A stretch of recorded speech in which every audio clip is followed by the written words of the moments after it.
So this is the entry that I prefer that people would end up taking, but I'm gonna end up walking you through. I'm gonna try to make sure I don't get anybody's vehicles.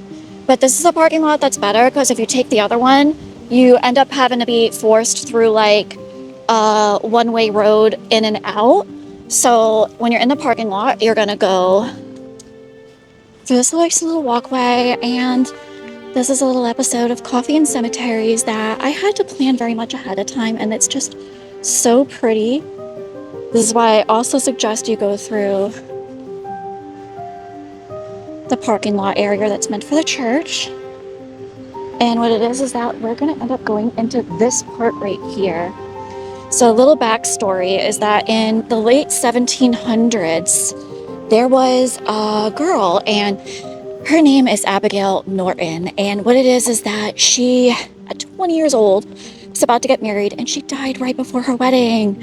And I just definitely had to scout out this ahead of time to know where I was going, because it's very difficult when they're very like covered in moss, all these tombstones, and not all of them are marked, but I have the GPS coordinates pretty much for where it is, and I'm actually going to show you how to get there. So this is a parking lot I am trying to get you not to go to. I'm going to try to not get people's cars in it, but it's pretty much a one-way, so when you go the other way, it's like kind of awkward.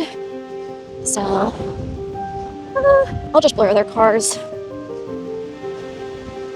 But we're pretty much going to wrap around this building, and we will go through that area, which is very nice. But what you're going to do is you're going to turn right. So you're going to think you're going the wrong way, like, oh my gosh, this is staff only. But it's actually how you get to this part. So you're going to go on the gravel, and you know, it looks like you're entering a employee only, but you're not going there. We're just going to pay a little respects to Abigail, and they actually gave her last name, which I thought was so sweet. Just look at this. Oh.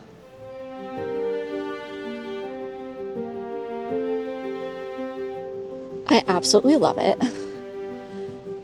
And it's spring, so there's definitely lots of stuff blooming. Very pretty. I'm gonna try not to walk on people, but you know, a lot of these are like very unique along our way there. That's very cool, right? Then there's the ones that are like actually beds. That's always cool. Then, oops, it's a little hard. But this got like a radiating little thing. And it's like an upside down heart, and then it's like a little curly thing where the mouth is. Very, very unique. So basically that's where you enter, right? You gotta wrap around the building again. Watch out for these guys. I don't know if you come, if there's gonna be a little bit of overgrowth. Make sure you watch out for these, don't trip on them. And so it gets a little chaotic because those are facing that way and that is facing that way. So we're just gonna walk around so you don't walk on top of somebody. So what you're gonna look for is this, okay? You're gonna look for this. So it's a veteran, right? So then one, okay, this is really hard. Look how close they are. Look how close they are. So one, that one's knocked over. 2, 3, 4, 5. This is really difficult. But this is her. Abigail Norton. I just think this is just so sweet. So probably like, what do you mean Abigail Norton? You're crazy. Abigail, right? Davis, they let her take her married last name. So if you saw my content that I just posted recently, I actually did, I'm gonna try to peel off some of this. I actually did go to Edward Gorey because I thought, oh, that's like loosely considered like the inspiration for Tim Burton. But then, oh, she's got a curly Q thingy too instead of regular teeth. This is so torn. It's like very overgrown. So she's got a curly Q too, like the curly little. Oh, so her nose is a triangle, but then her mouth is like a heart. Very, very very interesting. And then the swirls here. It's like a lollipop looking swirl. Very, very interesting. But yeah, she died. See, it's 1733. But she literally died before she married. She was only 20 years old. So, like, if Tim Burton is considered loosely the inspiration for, inspired by Edward Gorey, what if Edward Gorey actually, talked to him? Or what if Edward Gorey actually talked about this and that loosely inspired Corpse Bride? I don't know. I think it'd be very interesting. And some of these stones are actually bluish gray, which kind of goes to the colors that she had, but those are regular, graveyard colors anyways. But, so I'm going to take you to the other half. I don't want to make this too long. So the other half is... See, this really shows the color too. See it in the light, how it's bluish gray? It's such a pretty color. And almost greenish too. It's kind of weird that like the colors we want to like have corpses or zombies are actually kind of the colors of the tombstones. So let's...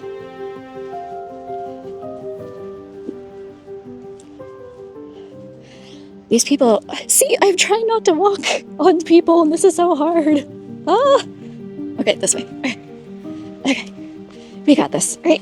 Okay. So we're gonna go to the other side. It's a little hectic to get to, and just a little preface, and I will show you, is that as much as it is tempting to just hop over these like cast iron rails, they're very wobbly. You have to be careful. I'll show you this one because it's obviously loose a little bit, right?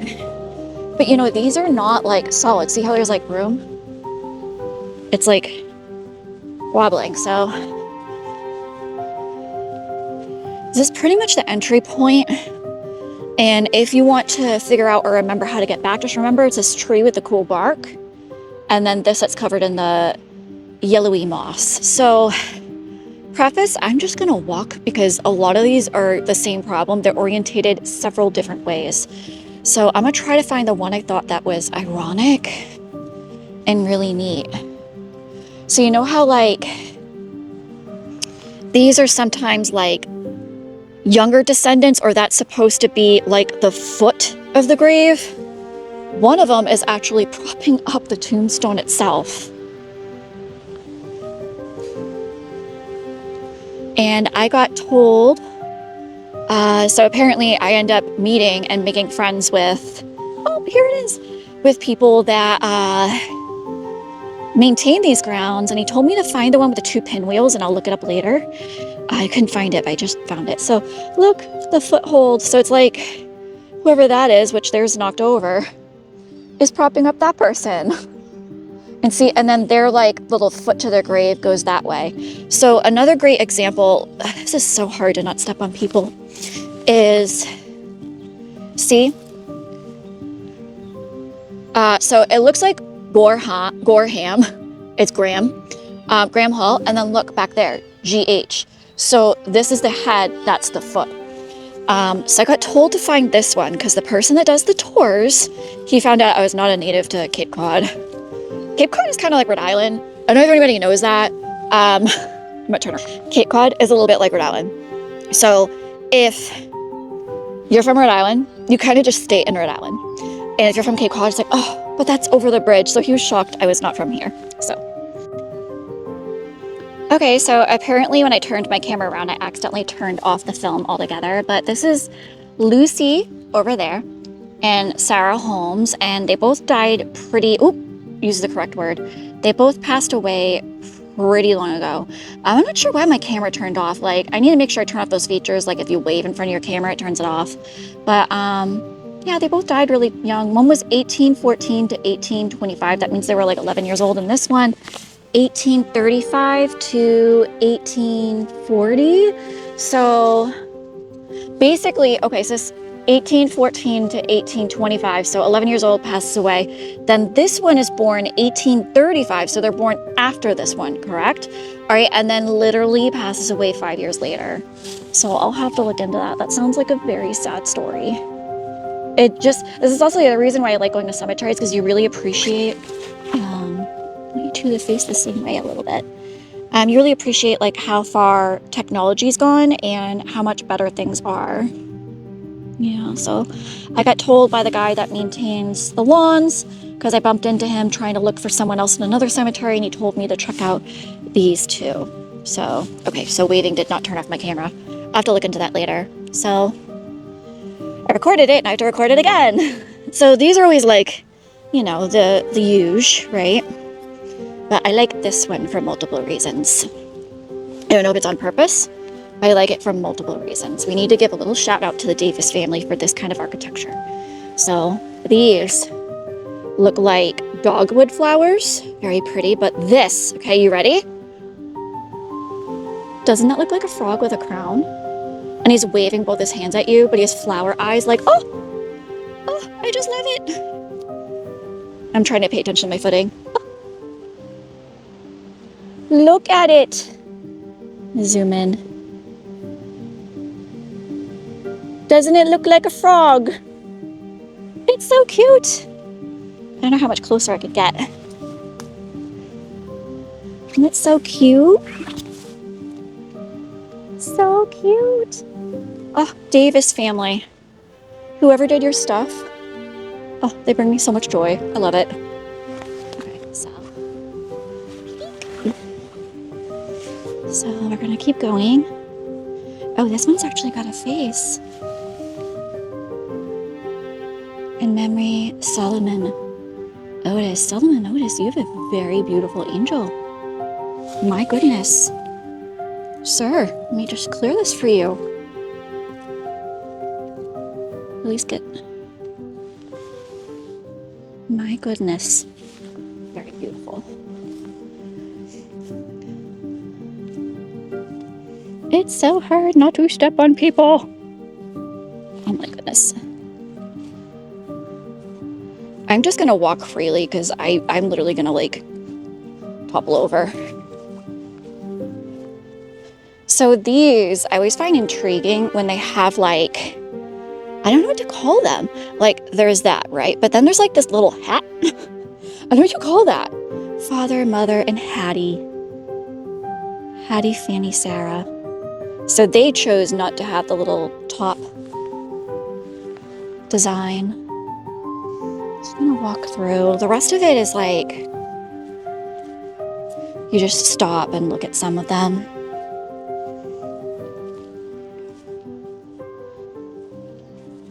So this one, it's like, it's real. This is like, it looks plastic. In case you don't believe me. Wait, is it? I don't know. Doesn't it look fake? That's pretty hard. I wonder if this is a cement mold.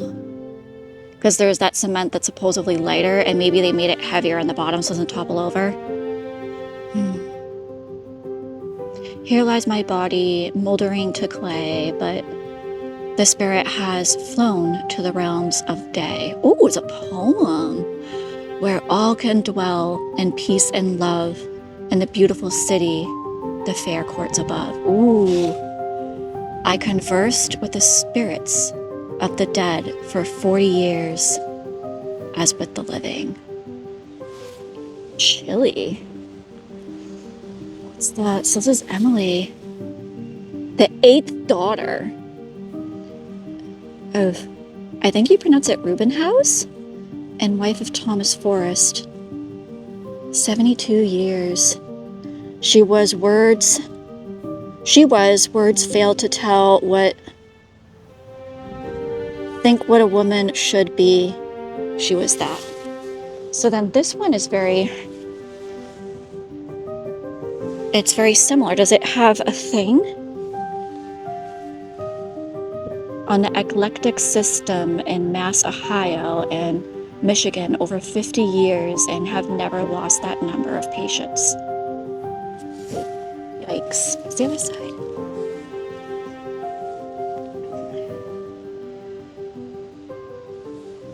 Great-great-great-grandson of Patrick of Ireland. John's mother was Scotch. Over 80 years. I